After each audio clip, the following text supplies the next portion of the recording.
Bueno, bienvenida especialmente a Rosa María Torres de la Universidad Pedagógica Nacional de México. Muchas gracias por aceptar la invitación de sumarte en nuestras segundas jornadas de investigación en formación docente en Argentina. Bueno, les cuento un poco. Rosa María Torres es doctora en Pedagogía por la Facultad de Filosofía y Letras de la Universidad Nacional Autónoma de México y actualmente es rectora por esa misma casa de estudios y también es presidenta del Consejo Regional del Área Metropolitana de la NUBIES. Es profesora investigadora de la Universidad Pedagógica Nacional y su línea temática de investigación, y por eso es que la hemos invitado a disertar en esta conferencia inaugural de nuestras jornadas. Se centra en la formación docente, la educación y las políticas y programas educativos a nivel nacional e internacional, y también en temas que hacen a la educación artística. Ha participado y asesorado en múltiples proyectos para la Secretaría de Educación Pública y la reestructuración del sistema educativo en lo referente a la enseñanza de las artes, y posee una amplia y vasta producción editorial y numerosas publicaciones en relación a la educación básica, a la profesión docente y a la educación en artes, que son sus principales líneas de trabajo. También se desempeñó como presidenta del Consejo Mexicano de Investigación Educativa, del COMIE, entre enero de 2016 a diciembre de 2017, y como coordinadora de posgrado de la Universidad Pedagógica Nacional entre 2012 a 2015. Bueno, entre otras muchísimas referencias, así que para nosotros es un lujo y un placer tenerte hoy con nosotros. Simplemente para seguir con esta pequeñísima presentación y no robar más tiempo al protagonismo a María Rosa, que es nuestra invitada hoy. El título que le propusimos y que ella nos propuso para trabajar dentro del tema, uno de los ejes que tenemos en la discusión hoy de estas jornadas, es de la conferencia de transformar las instituciones y el currículum de la formación docente en América Latina a corte de la investigación, un poco porque creemos que, como sabemos desde su origen, ya a fines del siglo XIX hasta la actualidad, en América Latina las instituciones de formación docente han ido atravesando cambios muy significativos en distintas y múltiples dimensiones, ¿no?, que las atraviesan y que las siguen atravesando e interpelando. Una de ellas, obviamente, y dentro de las más significativas, es el currículum, pero también las formas de organización, de organización de sus cuerpos docentes, de gobierno, de acceso de los estudiantes,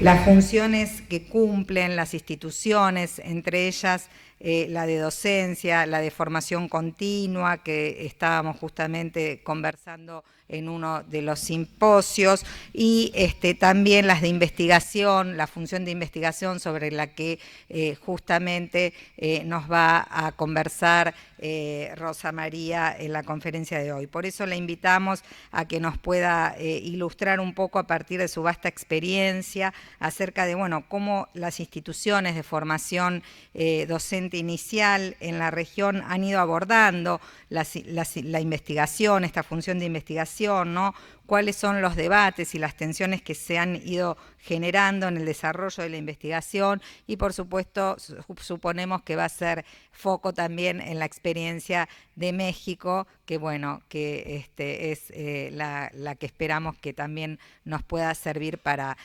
conocer y mirarnos un poco en ese espejo. Bueno, bienvenida y te cedo la palabra. Muchas gracias, Rosa María. Muchas gracias. Buenas tardes. Qué gusto de estar por acá con ustedes. Yo voy a hacer una exposición. Ustedes la van a proyectar, ¿verdad? ¿Ustedes la proyectan? Tú puedes compartir pantalla. Sí, yo puedo compartir pantalla sin ningún problema. Yo lo puedo hacer. Entonces, yo lo voy a compartir por acá. Primero que nada, si quisiera Si pueden plantear, poner pantalla sí, completa para la pongo la presentación, permítanme un momentito, aquí se pone un poco lenta la cosa. Bueno, ahí está. El punto que yo voy a tratar y que quisiera plantearles de la manera más sintética posible, porque es un amplio campo de análisis, es cómo ve la investigación, la formación docente, particularmente en América Latina, porque creo que en otros lares es totalmente diferente.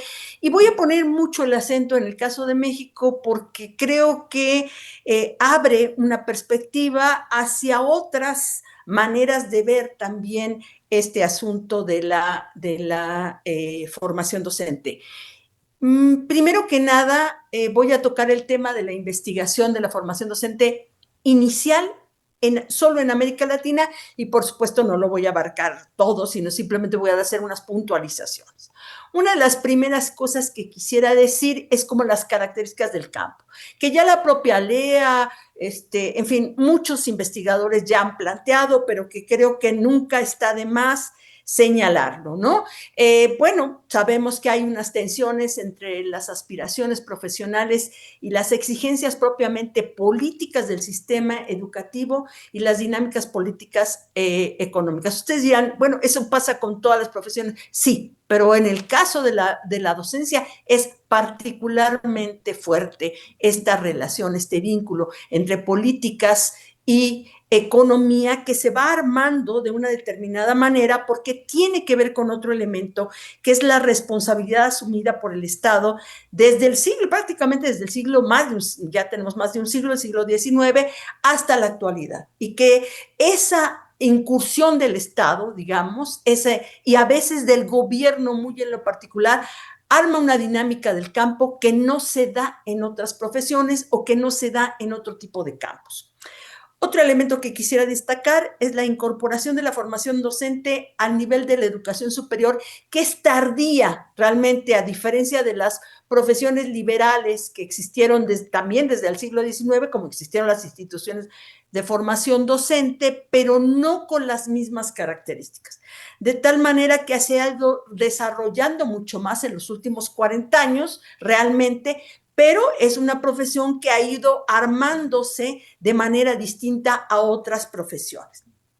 Creo que persisten los problemas de fragmentación, en términos de una débil vinculación entre los saberes académicos y las prácticas, que esto ha sido señalado prácticamente por todos los organismos internacionales, por todas las investigaciones, pero algo ahí está pasando y quisiera al final de mi exposición hacer como una gran pregunta, porque justo nosotros, la Universidad Pedagógica, somos una institución que no hace formación inicial y sin embargo incursionamos en la carrera de maestros y maestras con bastante éxito. Y entonces podría yo decir que se va a abrir una gran pregunta al final de mi exposición. Quisiera plantear un esquema que simplemente es eso, un esquema que nos permite, yo voy a tomar, digamos, los últimos tiempos, aunque hay quien dice que la modernización en realidad apareció desde el siglo XII, pero yo voy a tomar la última parte de la modernización que tiene que ver con el periodo neoliberal. Ahí hay dos situaciones muy importantes para el campo, que es la reconfiguración institucional, es decir, hay un armado distinto. En muchos de nuestros países latinoamericanos, de hecho, desaparecen las normales como tales. No es el caso de México. En el caso de México, las instituciones normales siguen siendo muy fuertes y tienen mucha influencia en el desarrollo profesional de los docentes.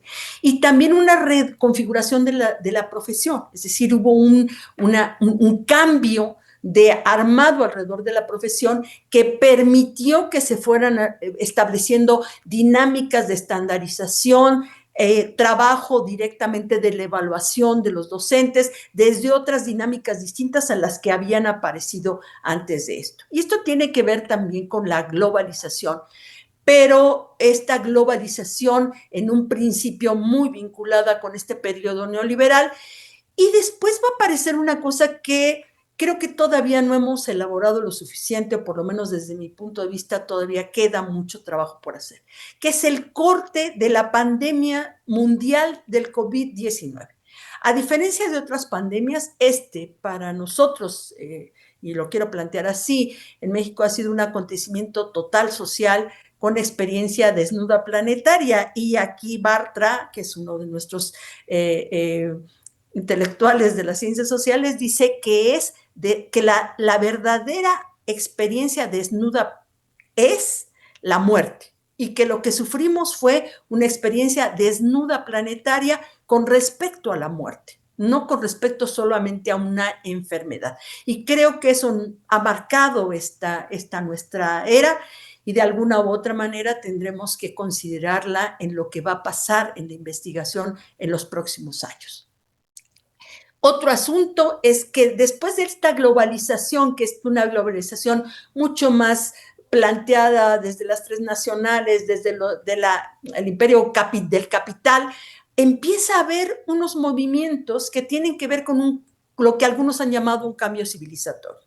A saber si esto es así, pero en realidad seguimos estableciendo una lógica, creo, interesante de ese potencial de cambio civilizatorio después de dos grandes momentos, que estoy haciendo una síntesis verdaderamente apretada del asunto, ¿no? Donde parece que lo local, no solamente lo global, sino también lo local empieza a tomar una fuerza muy particular. ¿Por qué? Porque hay quien dice que este cambio civilizatorio está marcado por el colapso ecológico, por la crítica del antropocentrismo y, por supuesto, una cultura digital disruptiva que nos tiene metidos en otra lógica distinta. Yo diría que esto tiene mucho que ver con las instituciones formadoras iniciales de docentes, ¿no? Hay una proliferación y dispersión de estas instituciones de formadores docentes, no estoy descubriendo nada nuevo. Las escuelas normales han experimentado, o los institutos en algunos casos, procesos de absorción por parte de las universidades, y han sido reconfigurados como institutos pedagógicos en algunos casos, y en otros casos no así, sino directamente los han asimilado las universidades. Esta idea de universalización de las escuelas normales o los institutos ha tenido también sus consecuencias, y ha habido, por lo menos en México, una resistencia muy fuerte a esta universalización por un momento, y por otro momento en una abierta política de que así sea, y que esta sea la mejor manera para desarrollar a las escuelas normales. Esto tiene sus tensiones, plantea otras dinámicas con respecto a la investigación. ¿Cuáles son los problemas que yo aquí señalo? No son, evidentemente, todos los problemas de estudio en América Latina, pero son algunos de ellos que creo que también van marcando una dinámica de trabajo con respecto a la investigación. Sin duda, uno de ellos es la reconfiguración institucional y los modelos formativos, ¿no? Hay esta idea de cómo se reconformaron las instituciones, que es de lo que he venido hablando hasta ahorita. Hay una idea también de una tendencia a la homogenización, ¿no? A los mismos procesos, a las mismas maneras para todas las instituciones, y una fragmentación, por otro lado, o sea, una homogenización de política, pero por otro lado una fragmentación institucional muy, muy, muy fuerte. La otra es que no voy a tocar tanto el currículum porque sé que otros van a tocarlo o ya lo tocaron, pero yo creo que el asunto del currículum, la formación docente, sigue teniendo un peso altamente fuerte, ¿no? Porque tiene que ver con la articulación de conocimientos y saberes, tanto disciplinarios como pedagógicos, como contextuales, que exige una profesión, pero que por otro lado están en fuerte, digamos, tensión, porque hay un cambio, algunos dicen que hay un cambio epistémico realmente en este momento, y empieza a haber un movimiento también, sin duda, en el campo de la formación inicial. Las políticas estandarizadas que nos siguen preocupando y que siguen ocupándonos porque son muy fuertes en América Latina, la integración de otros enfoques distintos, como la interculturalidad, el género, la inclusión, pero podríamos decir muchísimos más. De tal suerte que la transformación curricular sigue siendo un tema fundamental en el campo de la formación inicial y sigue ocupando uno de los primeros lugares para trabajar en la investigación. Pero también hay otro elemento que creo que vale la pena volverlo a plantear, que esto se dio en, digamos, Hay Graves y muchos otros ya lo habían dicho, no para América Latina, pero creo que en América Latina tiene sus particularidades, que es la condición laboral y las condiciones profesionales del magisterio. Hay sin duda, hubo un momento de alta desvalorización y precarización de la profesión. Hay una relación de formación inicial y formación continua que ahí está, pero que no termina de cuadrar totalmente entre una cosa a la otra. Algunos le han llamado desarrollo profesional, pero sin duda sigue siendo una dinámica no tan armoniosa, por lo menos lo digo para el caso de México. También hay mucho trabajo de investigación sobre los incentivos económicos y los reconocimientos simbólicos y sociales que tiene la profesión. Y sin embargo, todavía en eso tenemos grandes huecos, no sabemos realmente cómo ha sido más que nada cuál ha sido el impacto, si queremos saberlo, de estos incentivos. Hay un trabajo sobre la feminización, hay investigación sobre la feminización y sigue siendo un tema específico de la profesión, y sobre las identidades de profesoras y profesoras, que creo que para nosotros es muy importante y que va armando un asunto. Estos son como grandes asuntos, pero yo quisiera tomar el caso de México y plantear que lo que voy a exponer es simplemente un mapeo, que ojalá que sí tuviéramos un buen mapeo de lo que es este asunto, ¿no? Que no es simplemente digamos, cuáles son los temas, sino cómo esos temas están articulados y van haciendo forma al tipo de trabajo que se está desarrollando en la formación inicial, digamos, como lo dirían Deleuze y Guattari. Quisiera plantear este esquema para México, ¿no? En México existen las escuelas normales y tienen una fuerza en lo local muy importante. No es cualquier asunto, es un asunto que tiene que ver con las entidades federativas en México, incluso hasta con localidades muy particulares, donde las normales tienen una alta influencia y un alto prestigio que también está dando como resultado que se vea en ellas una posibilidad de instituciones de investigación educativa. Hay una acumulación de saberes, pero muy pegada, en el caso de las normales, a lo que diría desertor las artes de hacer, ¿no? O sea, estas artes mucho más, no solamente prácticas, sino técnicas, ¿no? Y entonces ahí hay un trabajo bien interesante de vinculación muy fuerte entre estas dos cosas. Hay una visibilización que importa mucho de tradiciones y estilos institucionales magisteriales que no comparten otras instituciones. Yo creo que esto es un gran tema que ahí tenemos pendiente, cómo el magisterio creó unas instituciones con una mística, algunos dirían un estilo, otros dirían una idiosincrasia particular que también pega al tipo y a las formas de investigación y a los temas de investigación que se están desarrollando hacia la formación inicial. Por otra parte, hay una especie de extrapolación a las normales de un modelo universitario, ¿no? Que por supuesto no corresponde a esas instituciones y que por momentos es muy difícil de que ellas logren hacer este tipo de trabajo. Por ejemplo, acá en México, ¿no? Pertenecer al Sistema Nacional de Investigadores. Bueno, es evidente que cuesta muchísimo más trabajo siendo parte de estas instituciones que siendo parte de las universidades, porque todo está puesto para que eso suceda. O bien, ¿no? La posibilidad de tener apoyos para ciertas investigaciones en el sistema nacional son mucho más limitadas para las normales que para las instituciones de enseñanza superior. Y esto también cuenta a la hora de producir conocimiento. Mientras que, por ejemplo, la universidad pedagógica mantiene una atención y es bien interesante. Somos como este tipo de institución bisagra que no terminamos ni de ser totalmente parte de las universidades porque estamos muy especializadas en educación, ni somos tampoco las normales. Tenemos otras características totalmente distintas, ¿no? Entonces hay una tensión entre la fuerza de lo local y los problemas de investigación no locales que tratamos de armar y que hacemos investigación sobre eso.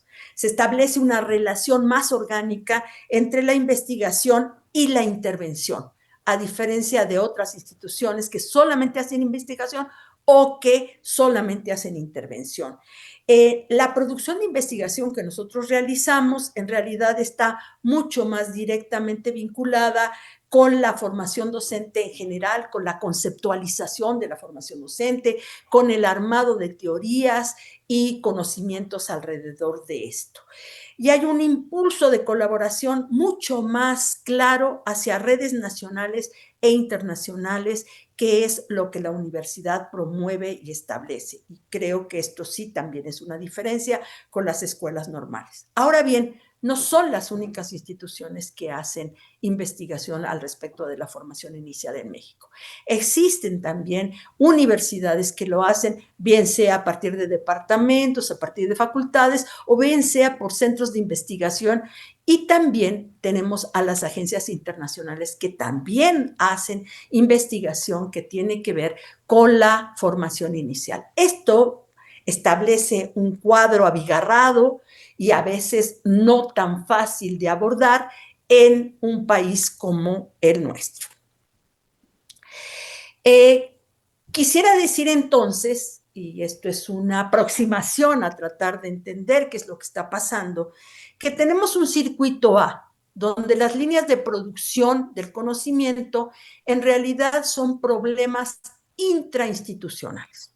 Es decir, en las escuelas normales particularmente hay una idea de temáticas, que aquí voy a mencionar solamente algunas de las que están preocupando actualmente. Estoy hablando del 2024, o sea, este es las temáticas que están interesando actualmente. Por ejemplo, está interesando el codiseño curricular, particularmente territorializado y muy metido en la identidad de las escuelas normales, o las prácticas docentes, pero particularmente en las escuelas normales, la formación docente y la cultura digital y las tecnologías educativas, o por ejemplo también los marcos teóricos y epistemológicos de la propia pedagogía normalista. Esto ya viene de muchos años, ¿no? Y ha sido destacado el trabajo a veces que han podido realizar en esto.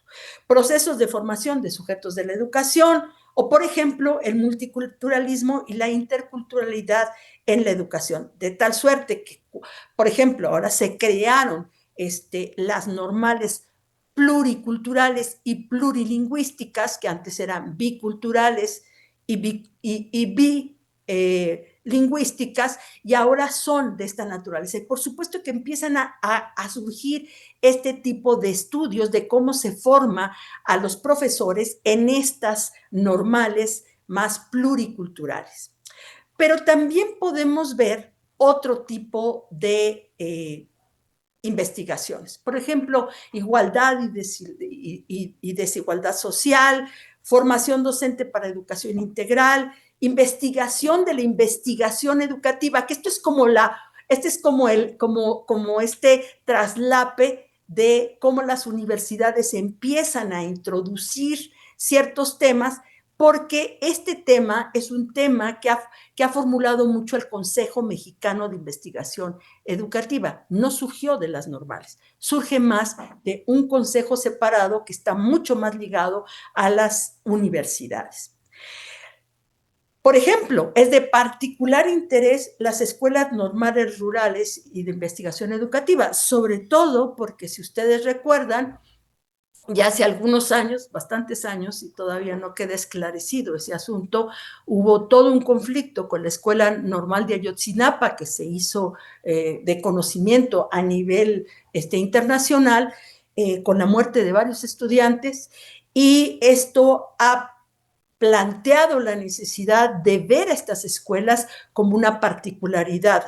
En este momento tenemos solamente 16 escuelas, están proyectadas en la década de los 30, 60 escuelas de esta naturaleza, y por supuesto que siguen siendo todo un tema de análisis de cómo se forma a los profesores en estas escuelas. O las narratividades pedagógicas en las escuelas normales que tienen una trayectoria no tan lejana, pero sí que es importante en el tipo de trabajo. Este circuito, que yo le llamo circuito A, es un circuito de problemas intrainstitucionales, mucho más locales, mucho más específicos. Mientras que el circuito B, el que yo llamo circuito B, se refiere a problemas extrainstitucionales. No necesariamente se estudian a sí mismos, sino que tratan de trabajar problemas que tienen que ver con la formación inicial, pero que no están establecidos al interior de cada una de las instituciones. En algunos casos sí y en otros no. Por ejemplo, voy a plantear el estado del conocimiento más reciente que tenemos en México, que es el del 2012-2021, y al final haré algunos señalamientos con respecto a esto. Por ejemplo, hay una gran línea que se llama las tendencias en la conceptualización de la formación inicial. Este sigue siendo un tema. Este es un tema que ha permanecido casi desde el surgimiento de las investigaciones acerca de la formación inicial, porque hay mucha teoría, digamos, produciéndose alrededor de qué pasa con cómo se conceptualiza la formación inicial, ¿no? Entonces podemos hablar de formación artesanal, de formación desde la complejidad, en fin, se empiezan a abrir múltiples temas, no los voy a referir yo, ahí los tienen ustedes, pero sí es un elemento que sigue apareciendo en la investigación educativa, en la investigación de la formación inicial en México. Otro es el debate sobre la formación inicial, es decir, el propio debate acerca de cómo se investiga en este campo, cómo se da la formación en la interculturalidad y la inclusión, cómo se vincula en la formación inicial la teoría y la práctica, que sigue siendo todo un tema, como ya lo referí antes, cómo hay una visión de docencia sobre la profesionalización docente, qué construcciones simbólicas sobre la docencia, qué imaginarios, qué teorías, qué representaciones hay alrededor de la formación docente, y un punto que sigue apareciendo y que seguirá apareciendo en el trabajo de la investigación, este vínculo entre intervención e investigación. Otro asunto, sin duda, son las dinámicas institucionales en la formación inicial. Los sujetos que intervienen, las prácticas, los ritos de paso, todo el asunto de las comunidades de aprendizaje, hoy muy fuerte nuevamente en México, esto había quedado un poco rezagado, la aculturación, el currículum, sin duda, o sea, sigue siendo un tema central, porque además hubo un cambio en las escuelas normales en México muy fuerte,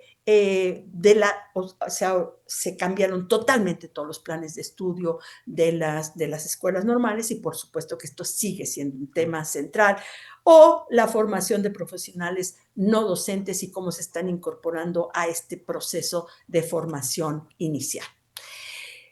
Otros elementos son la didáctica de la formación inicial.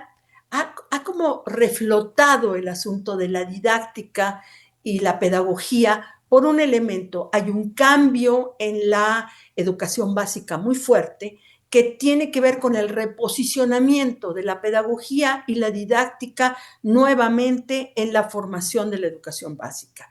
Y creo que esto también, la nueva escuela mexicana ha armado otra lógica distinta, y por lo tanto eso también ha venido a replantear este asunto, y muchos institutos, muchos centros están trabajando, muchos centros de investigación están trabajando, tratando de ver qué es lo que está pasando con esto en las escuelas normales, en la universidad pedagógica, en los centros de formación inicial. Tenemos otro que es las políticas y la formación inicial, que nunca ha bajado, o sea, siempre ha estado permanente en el tipo de trabajo que se está desarrollando en México, y se ve desde muy diferentes ángulos, ¿no? El financiamiento, los procesos micropolíticos, la evaluación. Hay quien dice que los mexicanos estamos como muy obsesionados con esto de la evaluación y que por supuesto lo metemos en todo y bajo todas las circunstancias. Entonces, aquí aparece sin duda también como parte de estos temas, de estos problemas extrainstitucionales. El asunto de la identidad y la formación inicial. El asunto de la identidad en la década más o menos de los 70, 80, fue un gran tema para las universidades. Y no había sido un tema tan fuerte para el caso de las escuelas normales y las escuelas de formación inicial. Y sin embargo, ahorita empieza a ser un tema muy importante, ya lleva algunos años, ¿no? Este asunto de la construcción de sí mismo, de las trayectorias, vuelta al análisis de la vocación como un elemento que pudiera tener algún sentido, en fin. Y por último, sin duda, el asunto de la formación inicial y el conocimiento. Hay una preocupación muy fuerte por este vínculo entre conocimientos y saberes, entre cómo se está formulando todo esto para el caso de la formación inicial. ¿Qué está pasando con los saberes disciplinarios? ¿Qué está pasando con los saberes didácticos? Que tiene que ver, por supuesto, con lo que ya había yo dicho antes. ¿Cómo se trabajan los saberes comunitarios y multiculturales? ¿Qué pasa con este asunto de los conocimientos y los saberes multigrado? Por ejemplo, el asunto del multigrado está teniendo mucha fuerza en México para reconocer cómo se está formando a los maestros. La atención a la diversidad, sin duda, a diversidades de diferente tipo, diversidad sexual, diversidad étnica, o sea, de todo tipo, ¿no? Y sin duda a la formación de la sustentabilidad y el medio ambiente, y a el asunto de lo que se denominan competencias comunicativas. Voy a cerrar, sé que es como un gran panorama del asunto, pero quiero cerrar con un pequeño esquema que creo que nos puede introducir a un debate de otra naturaleza. Primero que nada, quisiera plantear que creo que seguirá habiendo constantes para México de cierto tipo de investigación al respecto de la formación inicial de los docentes. Pero a su vez está habiendo como voy a decirlo yo así, como una especie de lo que yo llamaría otras miradas, y al mismo tiempo el regreso de miradas que ya existían y que empiezan nuevamente a tratar de posicionarse. Esto es bien interesante, porque los cambios en el gobierno, los cambios de signo político, yo lo voy a llamar así, sí tienen repercusión sobre todo esto de la formación inicial, pero al mismo tiempo vuelven a reflotar otras maneras, ¿no? Esto que llamamos el reflote de ciertas maneras de ver la formación inicial, y tratan de posicionarse nuevamente. En esta dinámica estamos, creo, y la investigación no será independiente a estas tensiones, a estas preocupaciones, a estas miradas distintas de ver qué está pasando con la formación inicial. De tal suerte que lo que ustedes ven en la parte de arriba es como los grandes asuntos, yo lo voy a llamar así hasta ahorita, que empiezan a aparecer como una lógica muy importante, ¿no? Por ejemplo, las condiciones de bienestar y precariedad del trabajo de la profesión docente. No solamente de la precariedad, que eso ya lo veníamos viendo desde antes, sino cuáles son las condiciones específicas de bienestar necesaria para que la formación de los docentes inicial sea factible. Eso es otra manera de ver también el mismo asunto. Las prácticas situadas y los conocimientos prácticos, no solamente ver los conocimientos prácticos, sino ver esas prácticas más locales, específicas y en algunos casos poco documentadas, ¿no? Voy a poner algunos ejemplos, ¿no? O sea, de instituciones que se dieron a la tarea de formar a los docentes de una manera totalmente distinta a la que incluso normativamente estaba planteado, y que hoy sabemos que muchos de esos conocimientos y de esas propuestas sí lograron tener algún tipo de repercusión en la formación inicial, ¿no? Incluso las mismas normales rurales en algún momento, o el trabajo de algunas de las escuelas normales experimentales, o el mismo trabajo que se hizo en algún momento en la Universidad Pedagógica Nacional o en algún otro centro. Los retos de la cultura digital y los procesos sociotécnicos es no ver a la técnica y la tecnología, sino qué pasa con esta cultura digital. Por supuesto, todos atravesados estamos ahorita con lo de la inteligencia artificial. De hecho, la propia pedagógica ha creado un observatorio en México de la inteligencia artificial con la finalidad no de promover herramientas, sino de plantearnos las grandes preguntas de cuál es el sentido pedagógico, educativo que puede tener esta cultura, específicamente de la IA, en estos procesos y hasta dónde éticamente podemos abordarlos y de qué manera también la mercantilización de estos procesos ha llegado a nosotros prácticamente en todas las escuelas formadoras de docentes. De tal manera que es un reto, nosotros lo vemos más como un reto de la cultura digital y de los procesos sociotécnicos que hoy están imperando en el mundo. El derecho, el asunto del derecho por encima de cualquier otra cuestión, y no solamente como derecho humano, sino también como derecho social. Es decir, los derechos puestos en el centro como el elemento base de un proceso de equidad, justicia e inclusión, y sin duda alguna, en el caso de la educación, de la formación inicial de maestros, es un punto clave y central para este tipo de formación. Y sin duda, otra vez, las políticas de formación docente inicial, que creo que permanecerán durante mucho tiempo porque son centrales para tratar de comprender cómo y qué ha pasado y qué pasará en nuestros países.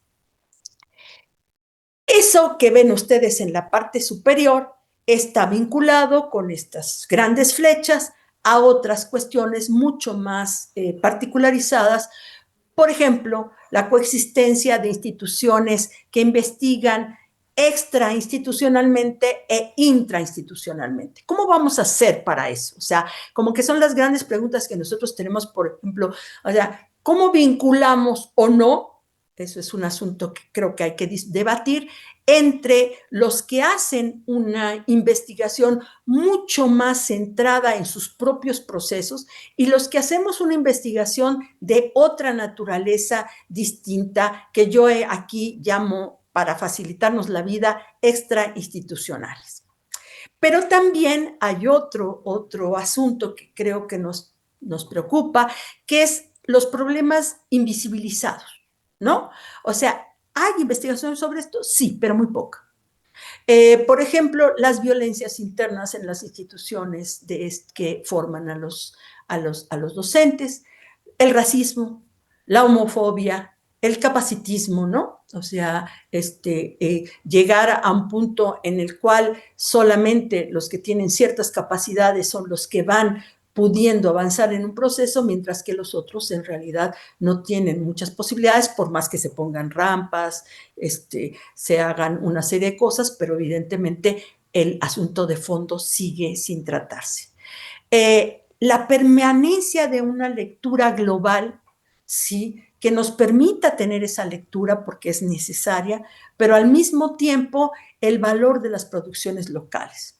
Quizás porque nuestra experiencia con la nueva escuela mexicana fue de mucha recuperación de todas aquellas experiencias que no habían estado visibilizadas. ¿no? ¿Sí? Desde la escuela secundaria de Cuetzalan hasta el trabajo de los zapatistas, hasta, en fin, o sea, todo este tipo de experiencias que no habían estado invisibilizadas y que hoy creo que también en la formación inicial docente habrá que pensarlas. El otro asunto es la consideración de las nuevas epistemologías, ¿no? Las epistemologías decoloniales, feministas, poshumanistas y del cuerpo que están ahí y que a lo mejor no son tan fáciles de abordar desde la formación inicial, incluso desde otro tipo de investigación. Están ahí presentes, hay giros epistémicos fundamentales que se están recreando constantemente, pero que sin embargo no necesariamente es fácil de incorporar, no es necesariamente a veces la mejor manera de abordaje, pero sí que estamos ahí ya en tensión con ellos. Considerar la inestabilidad política y la polarización social presente en diversos países de la región, que sin duda tendrá consecuencias en la producción de conocimiento en general, pero particularmente en la producción de conocimiento de lo que haremos en la formación inicial. Tomar en cuenta que la presencia e interacción de las disciplinas y aquel que se construye en la práctica, o sea, las dos cosas están ahí. O sea, la importancia de este análisis teórico profundo de las prácticas inclusive, pero también de ese saber práctico que a veces está ahí en la cotidianidad y que hay una cantidad de saberes ahí posibles, ¿no? Lo que llamaríamos la pluridiversidad del conocimiento, que quizás estamos acercándonos cada vez más rápido a entrar en esta lógica. Yo les planteo cómo está este panorama para México, que tiene como, yo diría, no quiero decir avances y retrocesos, diría reconsideraciones y replanteamientos sobre lo mismo. Por ejemplo, voy a poner el caso, todas las instituciones de enseñanza superior, incluidas las de formación inicial, pasan por un proceso, según la Ley de Educación Superior, que es la primera vez que existe en México, por un proceso de evaluación, que se le llama el Sistema Nacional de Evaluación y Acreditación para las instituciones de enseñanza superior. En este momento, todo había sido muy flexible, con posibilidades de hacer una autoevaluación. No, los indicadores eran mucho más desde el subsistema al que uno pertenecía y no se homogenizaban para todas las instituciones. Hay un proceso, digamos, de mucho análisis de autoevaluación y sin embargo parece que vamos nuevamente por los estándares y los indicadores. O sea, parece que no hay solo posibilidad de dejarlo en estas autoevaluaciones para las instituciones en general, pero particularmente para las instituciones formadoras de docentes. Esto también pega, y pega muy fuerte en la dinámica de cómo se produce o cuáles grupos se trabajan en la investigación en el campo de la formación inicial.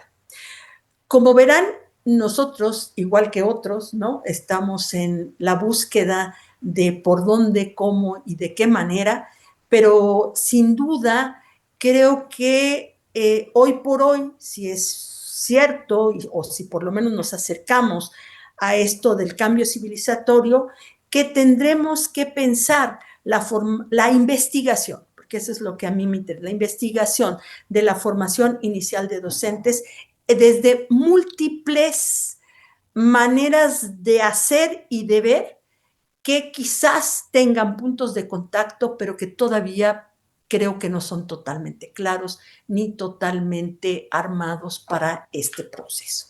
Yo les agradezco su escucha, porque creo que para mí esto es muy importante, y sobre todo, bueno, seguramente el tipo de debate o análisis que podamos hacer.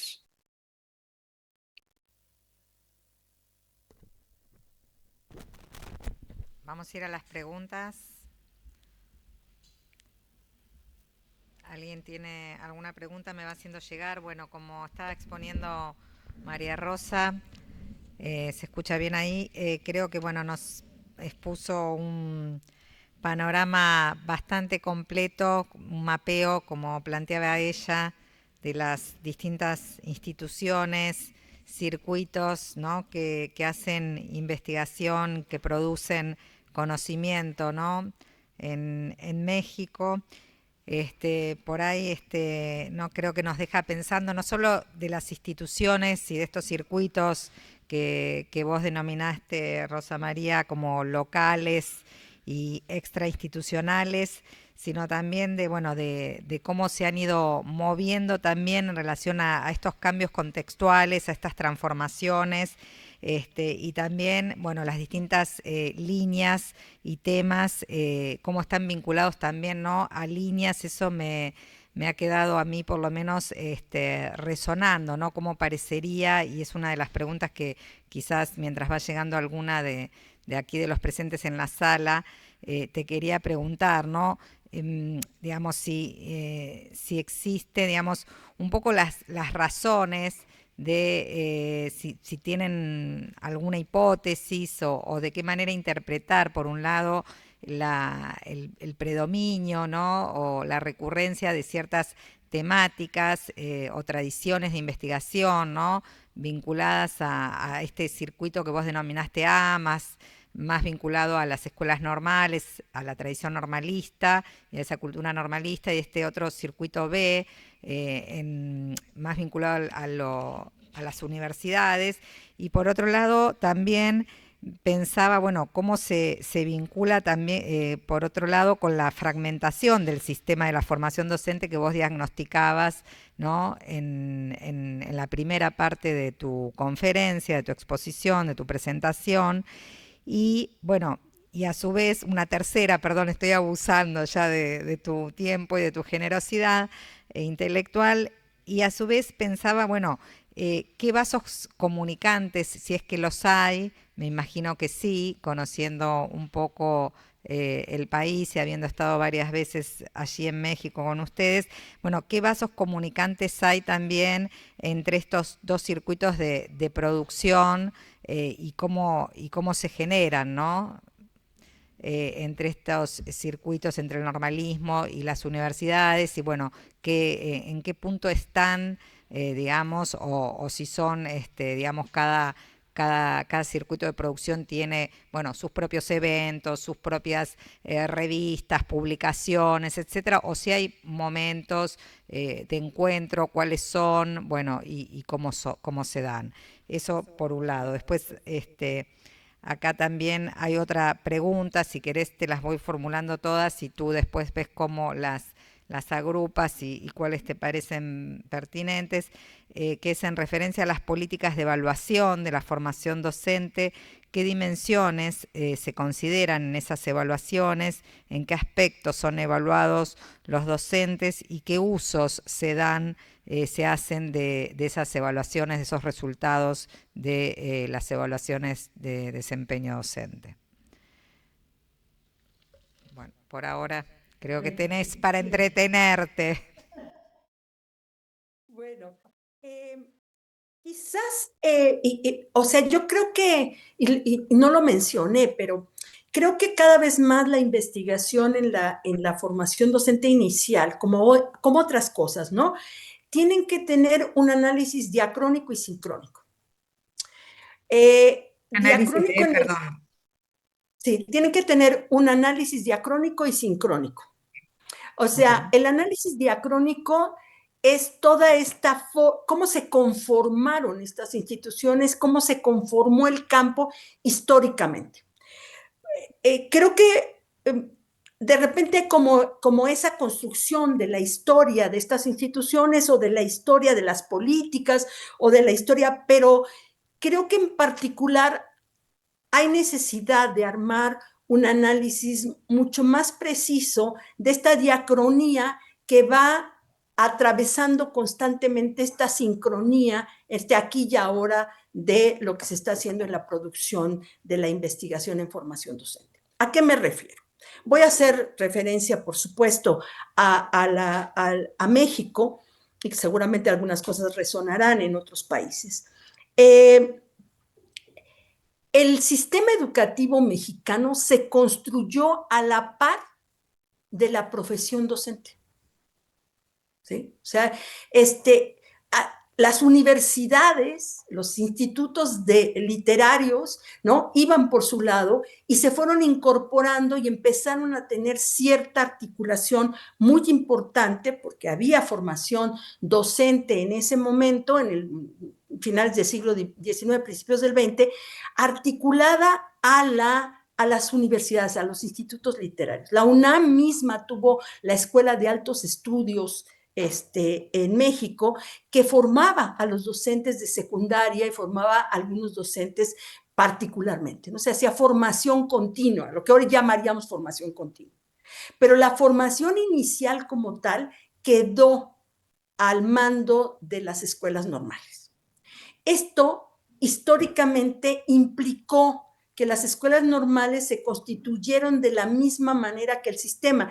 Y yo diría que lo que hay que analizar también son sus mandatos sociales. O sea, dentro del mandato social de las escuelas normales no estaba la investigación. A diferencia de las universidades, cuyo mandato social siempre ha sido la docencia, la extensión de la cultura y, por supuesto, la investigación.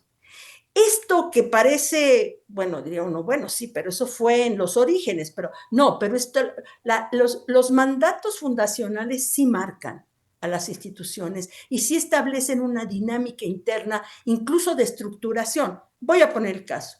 Muchas de las escuelas normales que nosotros tenemos, sus profesores de tiempo completo hacen funciones de gestión, de investigación y de docencia.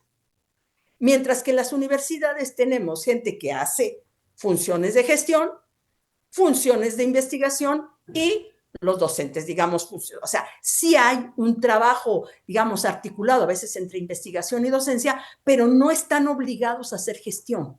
Y eso es una cuestión que parece mentira, pero hace mucho sentido a que ellos estén preocupados, o sea, como hacen labores de gestión, estén preocupados por las cuestiones internas en la investigación, porque les preocupa qué características tienen sus egresados, cómo se hacen las prácticas en las instituciones, qué tipo de relación se establece pedagógica entre los profesores y los estudiantes, cuáles las características de los estudiantes que ingresan a esas escuelas. Es decir, tiene sentido no solo por la investigación misma, sino porque también tienen que gestionar esa institución. A diferencia de las universidades, donde existen grupos de investigación que se dedican estrictamente, aparte de dar sus clases, por supuesto que eso siempre está ahí presente, a investigar ese campo específico, el campo por sí mismo, no el campo vinculado a la gestión.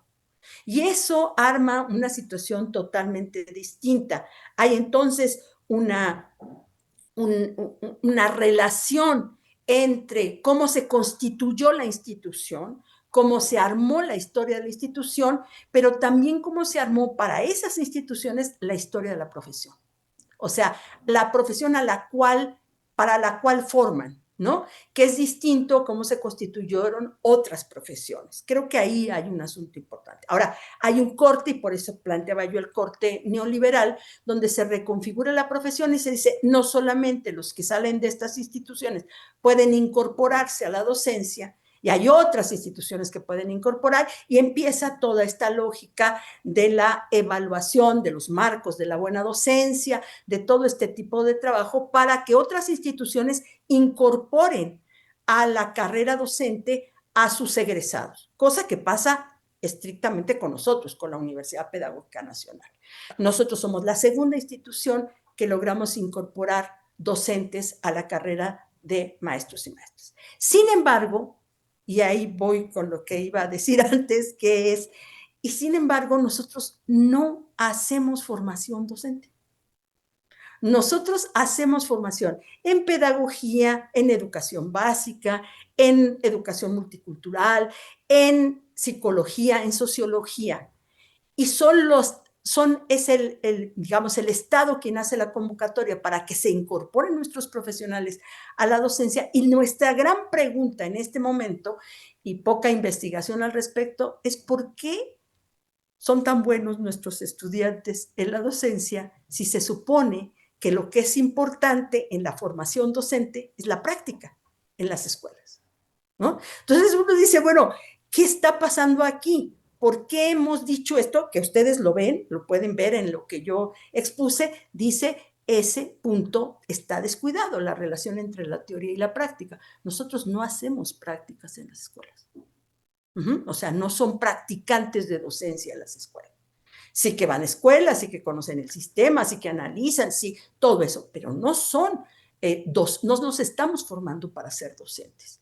Y sin embargo, ocupan lugares importantes en el campo de la docencia desde preescolar, primaria, secundaria, bachillerato y universidad. O sea, sin distingo, digamos, ¿no? Incluso en algunos lugares muy importantes. Bueno, voy entonces al siguiente punto.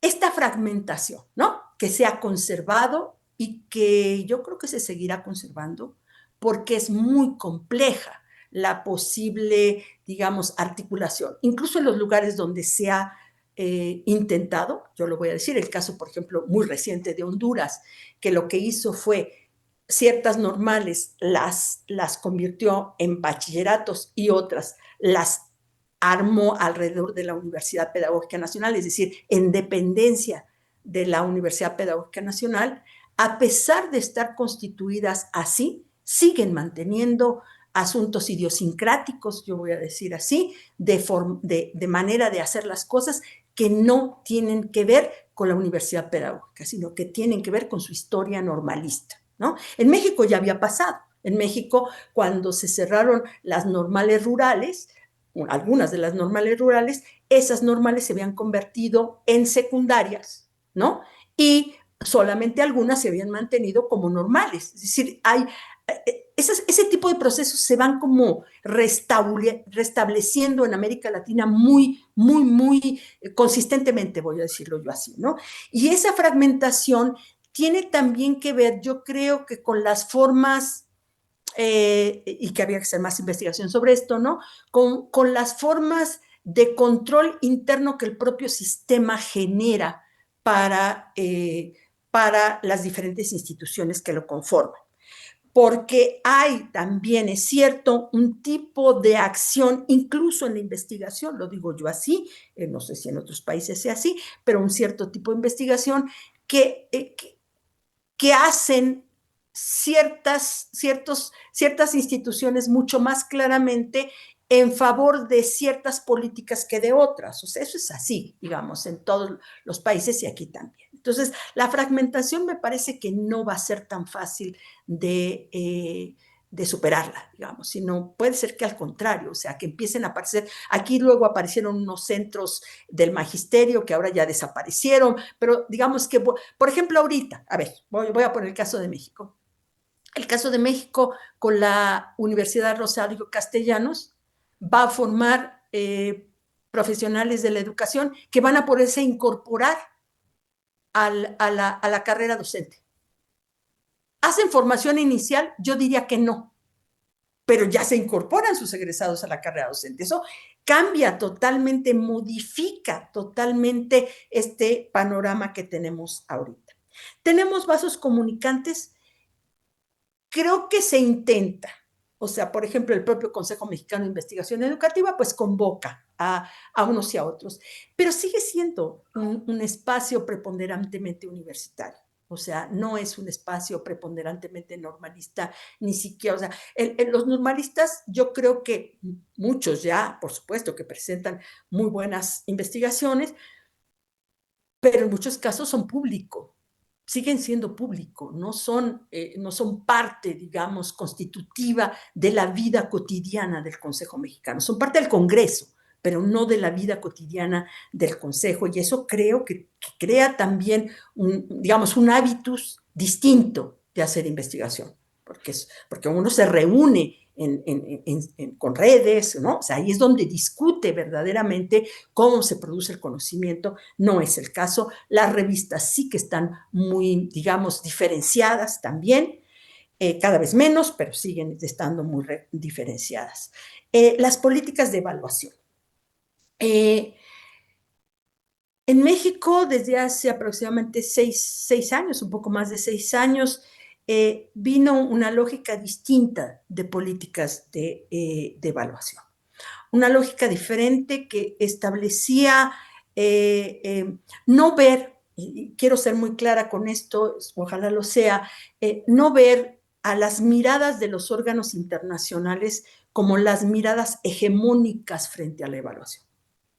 Y esto hizo que tanto en la evaluación al interior de las instituciones de educación superior que forman a docentes, cambiara la manera de pensar y fuera más una evaluación que estuviera cruzada por ejes fundamentales. Voy a poner el caso del sistema de evaluación y acreditación, ¿no? Que es, por ejemplo, la evaluación cruzada por un eje de igualdad de género, por un eje de interculturalidad, por un eje de atención a la diversidad, en fin, ¿no? O sea, estos ejes tendrían que ser para todas las instituciones de educación superior y particularmente para las instituciones que formaban a los docentes. Y los estándares y los indicadores internacionales no eran lo preponderante en este tipo de evaluaciones. Hoy, venía yo de una reunión de ese tipo, donde se vuelve a pensar justamente que hay que regresar a esto. Y hay una tensión y una polémica muy fuerte en México acerca de si eso es lo mejor. Yo les voy a contar la experiencia de la pedagógica. La experiencia de la pedagógica está en el subsistema de formación docente, ¿no? Y por lo tanto está junto con los centros de actualización del magisterio, con las escuelas normales y nosotros. ¿Cuál es nuestra experiencia como subsistema? La gran riqueza que tuvo vernos entre nosotros desde las autoevaluaciones particulares. Eso creo que no lo habíamos hecho. Creo que pudimos hacerlo ahora, sin que eso signifique que lo logramos del todo, pero fue muy interesante ver cómo sin este parámetro del estándar se pueden decir otras cosas. Y cosas muy interesantes. Voy a poner algunas como referencia. En lugar de estar preocupados sobre cuántos cuerpos académicos teníamos para hacer investigación, estábamos muy preocupados también en ver, además de eso, porque no es que se quitara eso, pero también ver, por ejemplo, cómo y por qué se producía de determinada manera la investigación en nuestras unidades, ¿no? Que no es lo mismo estar en la Ciudad de México que estar en una entidad federativa y mucho menos en una localidad, y cuáles eran las preocupaciones de investigación que teníamos unos y que teníamos otros. Eso es muy difícil cuando hay un estándar o hay un indicador específico, porque todo mundo se va a tratar de cubrir el indicador. Los usos de los resultados, en el caso del CEAES apenas estamos cerrando esta fase porque es muy reciente y habrá que ver. Pero yo también plantearía que se está tratando de volver a los usos y estándares y de la buena enseñanza, ¿no? Que ya tuvimos una experiencia. En México hubo un asunto que creo que fue clave. No solamente, o sea, fue una política gubernamental, pero al mismo tiempo hubo una oposición muy fuerte por parte de los profesores, una oposición radicalmente importante, ¿no? Que hace que se replanteen las cosas y que vayamos a tratar de verlo. Yo creo que los usos de estas evaluaciones más internacionales con ciertos indicadores, ciertos estándares, no me quedan tan claros. No hay algunos tipos de investigación yo creo que muy incipientes todavía acerca de cómo se han usado este tipo de información. No me parece que sean tan radicalmente significativas, pero puede ser que sí las haya. Yo lo dejaría ahí. Bueno, quedan dos preguntitas más y a ver si podemos sintetizar, porque ya tenemos que ir cerrando aquí. Una es en relación a una pregunta aquí de un colega de Brasil, si existe una disputa planteada también en México como en otros países, me imagino que se refiere también a su propio país, acerca de la pedagogía decolonial en la elaboración de las políticas de formación docente y cómo ha llegado esa disputa en el caso de México. Y después otra pregunta que viene con un comentario primero acerca de, bueno, de que encuentra muchas similitudes también en los problemas y líneas de investigación que se investigan tanto en México, que tú has mostrado que se investigan en México, y hay muchas coincidencias, así es, con lo que se investiga en Argentina, y te consulta si puedes desarrollar un poco más a partir de qué momento ingresa la línea de investigación o de la educación socioemocional y qué planteos epistemológicos se están dando en torno a esa cuestión. En cuanto a lo primero, sí, existe una disputa de la entrada y cómo, ¿no? Cómo la entrada y a partir de qué el asunto de la pedagogía decolonial. Está puesta ya en la educación básica. En la educación básica ya hubo una reelaboración de los planes de estudio, tanto de preescolar, bueno, desde inicial, porque en México toda la educación es obligatoria, desde la inicial hasta la educación superior. Y ya hubo un replanteamiento y ahí entró todos estos planteamientos de la pedagogía decolonial. Ahora bien, una cosa es que entre en el sentido claro de una propuesta y otra es cómo está funcionando realmente. Lo que acabamos de... Hay diferentes eventos donde los profesores plantean qué es lo que están haciendo ya en la práctica y diferentes reuniones también por parte de las normales de cómo están empezando a incorporar estos discursos, ¿no? Yo voy a llamarlos así en este momento, pero creo que todavía eso es un asunto que se está discutiendo ya más en lo efectivo. O sea, no es una discusión nueva en lo teórico, en la importancia que tenía, en la relevancia que tenía la investigación bajo esa línea. Pero una cosa es eso y otra cosa es ponerlo en la escuela, ponerlo en la formación de los docentes. Esa es otra cosa totalmente distinta. Y creo que eso apenas está iniciando y que los planteamientos, al igual que en otros lugares, ¿no?, están siendo fuertemente cuestionados, pero al mismo tiempo trabajados por las comunidades, por ciertas comunidades de una manera mucho más fortalecida. Voy a poner un caso concreto. Esta discusión de cómo se tiene que dar la formación de los docentes, tanto en las normales como en otros lugares, y qué papel deben ocupar los saberes ancestrales. Ese tema es un súper tema, ¿no? Porque hay como una concepción, por un lado, de algunas personas, de que el único saber posible que tiene que instaurarse en la formación de los docentes es el saber científico, de cualquier naturaleza, acompañado por un saber humanístico y artístico que lo va como acompañando, como ahí, ¿no? Pero hay otras posiciones que dicen, no, esto no, en el plurivalor del conocimiento, los saberes, y sobre todo en un lugar como México, somos el segundo país en diversidad, cultural, ¿no? Entonces, en un país como hablar de que solo el saber científico tiene que atravesar la escuela, pues pone en entredicho, yo diría la misma escuela incluso, ¿no? O sea, lo ponen en entredicho porque dice, bueno, entonces todo lo otro, ¿dónde está? ¿Dónde queda? Esta disputa va a ser una gran disputa y es una gran disputa hasta el momento que no sé en qué va a quedar y la investigación creo que tiene una gran responsabilidad ahí de analizar estos procesos. El otro asunto, ¿cuándo entró lo de la educación socioemocional? Y también es una tensión y un debate bien interesante. En realidad, la educación socioemocional entra con el neoliberalismo en México. Y yo creo que en varios países. Ajá. Y muy pegada a la lógica y al avance que tuvo el trabajo de las neurociencias, que está ahí y que es absolutamente valioso. No voy a poner para nada en cuestionamiento, no es el caso. Pero es cierto que esa mirada de lo emocional ha venido permaneciendo hasta la fecha, ¿no?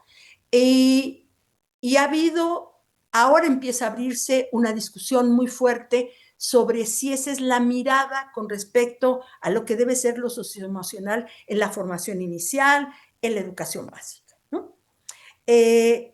¿Por qué? Porque hay otro tipo de miradas que apuntan más hacia otros asuntos, más lo psicoafectivo, más lo afectivo puesto en lo social, en la cultura, ¿no? Este asunto de la indignación también es un afecto, ¿no? O sea, la indignación social también es afectiva, pero tiene una construcción social fundamental que no tiene su base en lo individual y que no se expresa necesariamente solamente en la emoción. Esta es una gran discusión, es un gran planteamiento que está colocándose también en cómo se debe formar a los docentes en estos ámbitos, sobre todo después de la pandemia. O sea, también los suicidios se incrementaron entre los jóvenes, la violencia es un asunto fundamental en estos procesos y son temáticas que, bueno, desde mi punto de vista, yo lo voy a plantear así, deben ser analizadas desde una multiplicidad de perspectivas, ¿no? Y había quedado como circunscrito a algunas miradas en lo específico. Hoy se está abriendo esta posibilidad, pero esto también crea otro tipo de debate, otro tipo de planteamiento hacia la investigación en la formación inicial. Bueno, bueno, muchísimas gracias. Gracias a ustedes. Bueno, ha sido un placer escucharte, un buen panorama sobre los temas, en el contexto, ¿no? En el cual hacemos investigación en formación docente y en las instituciones. Así que bueno, muchas gracias y bueno, seguimos en contacto. Seguimos en contacto. Gracias, Rosa María. Hasta luego. Hasta luego. Bye bye. Hasta luego para los que están en la transmisión.